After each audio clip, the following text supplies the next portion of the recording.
It's a classic. It's an expensive house. Yeah. Hey, thanks so much for joining us. KSL Live at 5 starts now. Coming up next on Live at 5. New details in the suspected murder-suicide in West Valley City. We're hearing from family members who are breaking their silence to tell us about the one survivor in this family. Enoch City leaders have sent a message to West Valley City leaders offering any help that they can. And if there is one community who knows exactly what West Valley is going through right now, it is Enoch. We'll have that story coming up. No drinking water, no washing dishes, no laundry, no showering. And in a time where they need it the most, I'm Erin Cox, and I'll show you how volunteers are answering the call. Governor clarifies the state's new plan for deporting undocumented immigrants. KSL Live at 5 starts now. Tonight, we now know the names of the family. Immediate priority. There is an extra effort to help out the elderly in Huntsville while a boil order is still in effect and will be likely through Christmas. News specialist Erin Cox spoke with volunteers who are delivering water to those who need it most. Erin? This semi-truck was donated by Associated Food Stores and is full of water bottles. Residents from all over Huntsville have been coming, grabbing these water bottles, and then taking them to the residents who can't leave their homes. With the pipe leak discovered and fixed up, there's still around 700 without drinkable water right now. A temporary water tank from Ogden is providing irrigation water to flush toilets, but it's not potable. There's nothing for washing dishes, doing laundry, and showering except for bottled water and neighbors with well water. A group of volunteers have taken to knocking doors and delivering the water to Huntsville's elderly and shut-in residents. As I have gone door to door, delivering information to them, making phone calls, sending texts, it's been a great experience because I get to know them a little bit better. Well, I don't know what I'd do without them. Water treatment tests continue. They're pushing a high concentration of chlorine through 15 to 18 miles of pipe to clean out the treatment tank. Once done, they'll refill it and send samples back to the labs to make sure the water is clean before the boil order is lifted. In the meantime, residents still need to adhere to the boil order. They say there's chlorine going through all the tanks right now, so if you use the water, it's like using swimming pool water. They hope to have this all cleaned up by Christmas Day. In Huntsville, Erin Cox with KSL 5 News. Thanks, Erin. Alcohol. A teen is fighting for his life tonight after getting shot in a murder-suicide.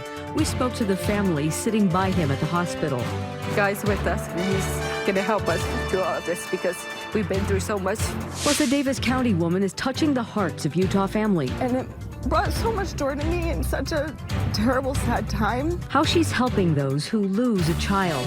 And the town of Huntsville won't have water back for Christmas.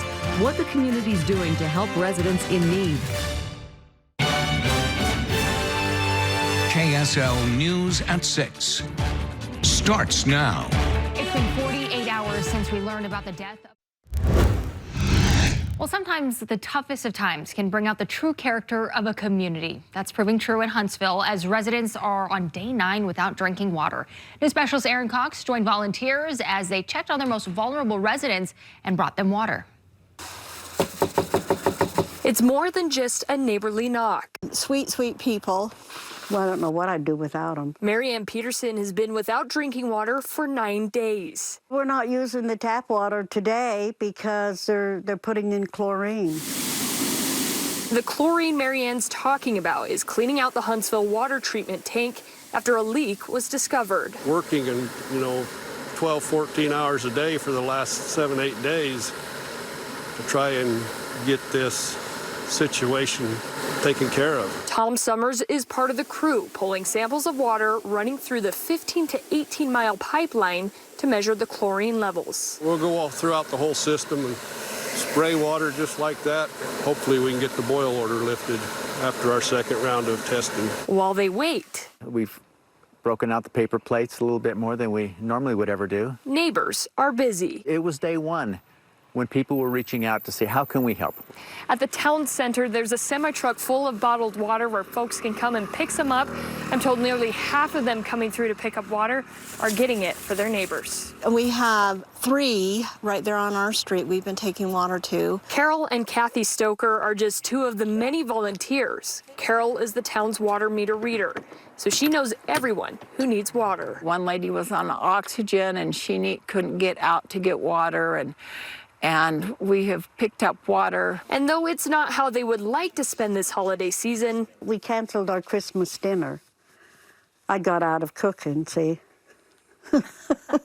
they have found gratitude. It's a way, it's a gift of service, a gift of love to others by helping them in this time of need. In serving their neighbors. Makes the Christmas time, you know, just a little bit better that you're able to serve someone. In Huntsville, Erin Cox, KSL-5 News. Erin, thank you. The state will be getting access to more land. 897 link. The water woes in Huntsville continue. A boil order remains in place and likely will be there through Christmas. Volunteers are delivering water to those in need, donated by Associated Foods. Now, the pipe leak has been found. It's been fixed up, but there still are about 700 people without drinkable water.